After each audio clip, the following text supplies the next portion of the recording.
사도행전 7장 1절부터 8절 함께 봉독합니다. 대제사장이 이르되 이것이 사실이냐? 스데반이 이르되 여러분 부형들이여 들으소서. 우리 조상 아브라함이 하란에 있기 전 메소포타미아에 있을 때에 영광의 하나님이 그에게 보여 이르시되 내 고향과 친척을 떠나 내가 내게 보일 땅으로 가라 하시니, 아브라함이 갈대아 사람의 땅을 떠나 하란에 거하다가 그의 아버지가 죽음에 하나님이 그를 거기서 너희 지금 사는 이 땅으로 옮기셨느니라.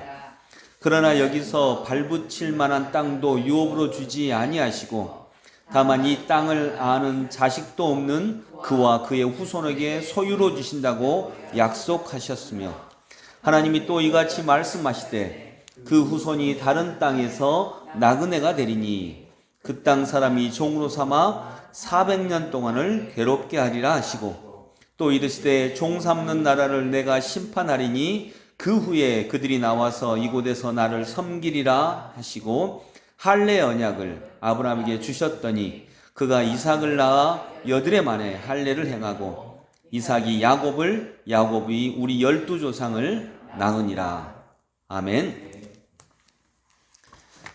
네, 오늘도 주님과 함께 동행하는 귀한 하루가 되시기를 바랍니다. 사도행전 7장은 스데반 집사님의 설교입니다. 이제 스데반 집사님이 하나님의 말씀을 전하다가 대제사장들에게 재판을 받게 되는 과정입니다. 그리고 이제 사람들이 이 스데반 집사님을 죽이려고 다 준비하고 있는 상황에서 스데반 집사님이 마지막으로 자기가 왜 이렇게 이 복음을 전하게 되었는지에 대해서 이야기를 하고 있으며, 오늘 이 스데반 집사님의 설교의 핵심 주제는 뭐냐면 지금 유대인들에게 말씀을 전하고 있는 거거든요. 여러분, 유대인들에게 말씀을 전하고 있는데 유대인들은요, 뭘 제일 중요하게 생각하냐면 할례와 율법을 제일 중요하게 생각합니다. 할례와 율법, 이것은 하나님이 우리 유대인들을 택했다라고 하는 증거거든요. 할례 그리고 율법, 특별히 모세의 율법을 금지 억엽처럼 지키고 있는 그런 사람들이죠. 그런데 오늘 본문에서 나오는 그 스데반 집사님이 말하고 있는 핵심 주제는 뭐냐면, 우리 유대인들이 그 유대인들이 귀하게 지키고 있는 이 율법 그리고 할례, 하나님이 우리를 택하셨어 라고 하는 증거인 할례와 율법보다 먼저 된 게 있다는 것입니다. 그 먼저 된 게 뭐냐면 하나님의 부르심이에요. 하나님이 우리를 부르셨다. 그리고 우리에게 약속을 주셨다. 이것이 훨씬 더 귀한 거다. 그리고 시대적으로도 먼저 된 거다. 이것을 얘기하고 있는 것입니다. 그래서 할례나 율법보다 더 소중한 것은 하나님의 부르심이며, 그리고 하나님이 우리를 택하여서 이 세상을, 온 세상에게 복을 주시기 위해서 우리를 부르셨고, 또 부르셨을 뿐만 아니라 우리에게 약속을 주셔서 그 약속을 따라 살게 하셨다. 그러니까 우리가 율법과 할례를 받은 것보다 더 소중한 것은 하나님의 약속이라고 하는 것입니다.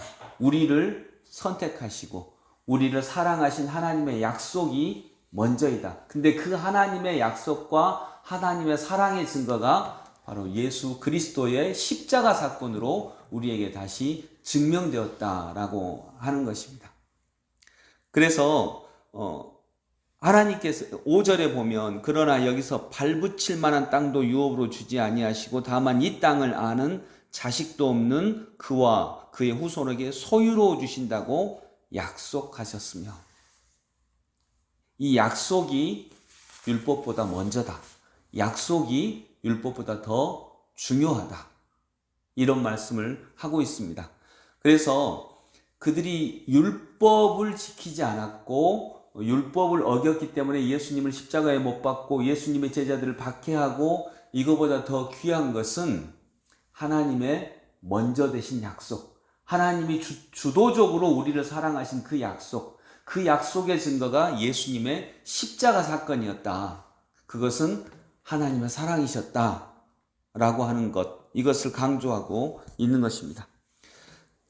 여러분, 율법보다 약속입니다. 율법보다 사랑입니다. 오늘도 하나님은 율법을 통해서 그 율법을 다 행하지 못하고 있고 그 율법에 때로는 여러분 모든 율법을 다 지킬 수 있나요? 못 지키잖아요. 근데 그 율법에서 벗어난 우리를 하나님은 사랑하십니다. 그래서 사랑이 없으면 율법도 사랑이 아니고요. 율법은 우리를 옥죄는 구속의 도구밖에 되지 않는다는 것입니다. 그러나 사랑이 전제되었을 때 율법은 우리에게 몽학선생, 즉 율법선생과 같은 역할을 해서 우리가 죄인이구나 이걸 깨닫게 해요. 율법은 우리가 죄인이구나 라고 하는 걸 깨닫고 죄인이니까 결론이 어떻게 되죠? 우리가 죄인이니까 결론은 두 가지로 됩니다. 우리는 죄인이니까 죽어야지. 그래서 우리는 율법 때문에 우리는 버림받을 거야. 여러분, 우리가 율법을 못 지켰으니까, 하나님과의 약속을 못 지켰으니까, 율법을 못 지켰으니까 죽어야죠. 벌받아야죠. 근데 그 전에 약속이 있었어요. 내가 너희를 사랑하리라. 내가 너희를 건져내리라. 그러니까 우리가 율법을 못 지켰는데 복음이 없으면요, 그 율법은 우리를 죽이는 역할을 해요. 근데 율법을 못 지켰지만 복음이 있기 때문에 우리를 사랑하시는 역할을 해요.